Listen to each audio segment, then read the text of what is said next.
नमस्कार दोस्तों, स्वागत है आपका हमारे इस चैनल धूप धुनुची आरती में। दोस्तों, आज मैं आपको बताऊंगा तांत्रिक आचमन के बारे में।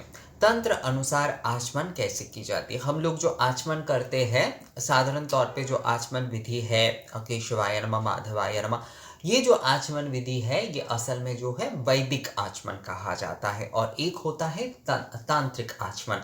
तांत्रिक आचमन, अब आप लोग पूछ सकते हैं कि हमारे पूजा जो है वो तो आगम अनुसार ही हो रहा है, यानी कि तंत्र अनुसार हो रहा है, तो तांत्रिक आचमन की क्या आवश्यकता है।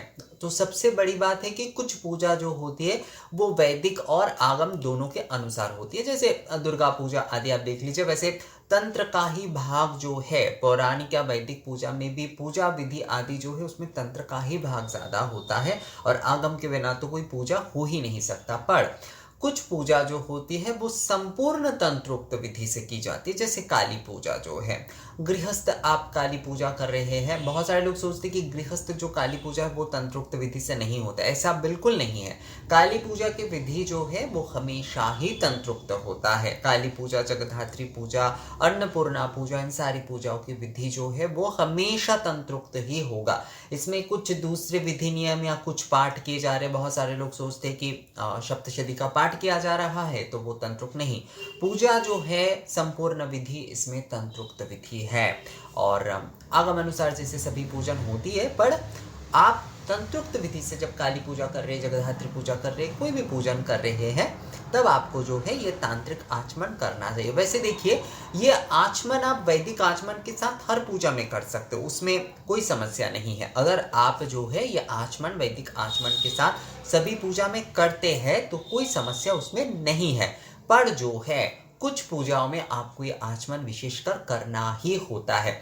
जैसे दुर्गा पूजा के समय, अब वैसे तो पौराणिक मत के अनुसार, मतलब वैदिक यज्ञ आदि के साथ और पौराणिक मत के साथ ही जो है दुर्गा पूजा करने का विधान है।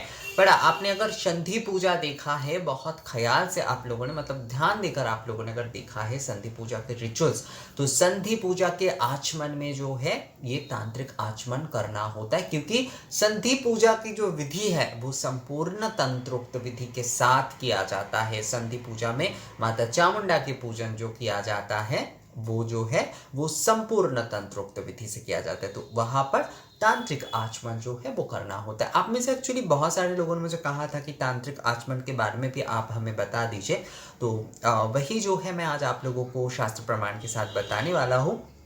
तांत्रिक आचमन आप चाहे तो वैदिक आचमन के साथ सारे पूजा में कर सकते हैं, या फिर विशेष कुछ पूजाओं में आपको कर लेना चाहिए। और ऐसा कुछ नहीं है कि इसके लिए अलग से कोई दीक्षा आदि लेने की जरूरत है। तांत्रिक आचमन या फिर तांत्रिक संध्या, तांत्रिक गायत्री जो है, इसके लिए किसी भी प्रकार की, तांत्रिक का अर्थ जो है, बहुत सारे लोग आप लोग गलत सोच लेते।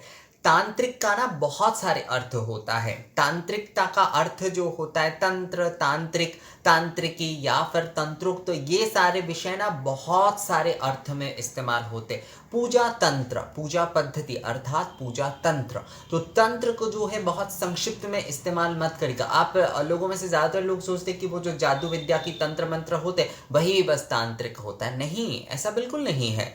असल में क्या होता है, तांत्रिक शब्द जो होता है, इसलिए कई जगह पर जो पंडित लोग होते हैं वो तांत्रिक शब्द इस्तेमाल नहीं करते, वो तंत्रोक्त करते हैं, क्योंकि बहुत सारे लोगों को कंफ्यूजन हो जाता है उससे। जो है वो सोचते हैं कि तंत्र मंत्र के विषय जो है, यहाँ पर कोई तंत्र मंत्र की कोई विषय नहीं है। ये संपूर्ण जो है विधि के बारे में कहा जा रहा है।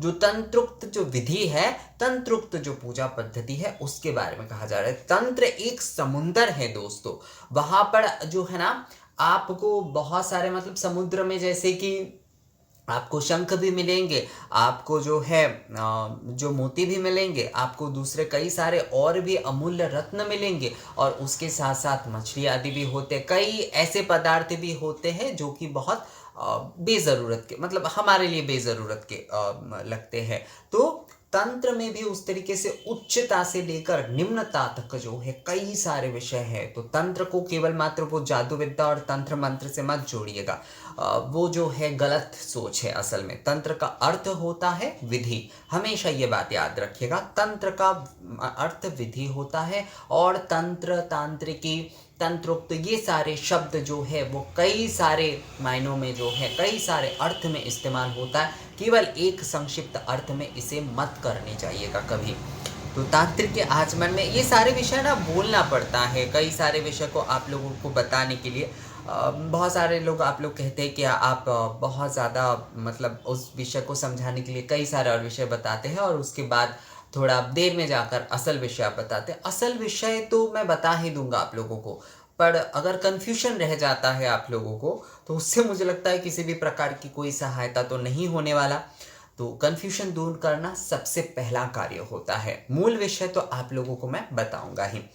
तो आचमन मंत्र में कहा जा रहा है, तांत्रिक आचमन मंत्र नहीं, तांत्रिक आचमन में कहा जा रहा है आत्मा विद्या शिवस्तराचमनेत साधका गृणीत वह्नि जायांग परे दत्वा शुद्धेन पाथसा प्रिय पाथसा जलेन। अर्थात आत्म तत्वाय स्वाहा, विद्या तत्वाय स्वाहा, शिव तत्वाय स्वाहा मंत्र में जो है आचमन करना चाहिए जल द्वारा। पाथसा अर्थ जल द्वारा, आत्म तत्वाय स्वाहा, विद्या तत्वाय स्वाहा, शिव तत्वाय स्वाहा, ये तीन बोलते हुए जो है आपको आचमन करना है। ये तीन मंत्र बोलते हुए आपको आचमन करना है और जल द्वारा आचमन करना है और उसके बाद जो है आपको हस्त प्रक्षालन कर लेना है। तो आत्म तत्वाय स्वाहा, विद्या तत्वाय स्वाहा, शिव तत्वाय स्वाहा। आत्मा विद्या और शिव, ये कहा जा रहा है ना, आत्म विद्या और शिवई, आत्म विद्या और शिवई। तो आत्म तत्व, विद्या तत्व और शिव तत्व। आत्म तत्वाय स्वाहा, विद्या तत्वाय स्वाहा, शिव तत्वाय स्वाहा मंत्र में आपको जल द्वारा आचमन करना होगा और उसके बाद हस्त प्रक्षालन।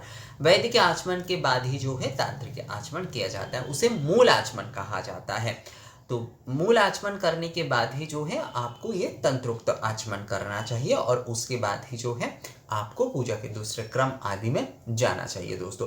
तो मुझे लगता है तांत्रिक आचमन को लेकर आप लोगों का जो भी विषय था जानना चाहते थे आप लोग, तो उसमें आपको आत्म तत्वाय स्वाहा, विद्या तत्वाय स्वाहा और शिव तत्वाय स्वाहा कहते हुए जो है आपको आचमन करना है। तो ये वीडियो आप लोगों को कैसा लगा मुझे कमेंट्स करके ज़रूर बताएगा। अगर ये वीडियो अच्छा लगा है तो इसे लाइक और शेयर भी ज़रूर कर दीजिएगा। मिलते हैं आपसे अगले वीडियो में, तब तक के लिए नमस्कार।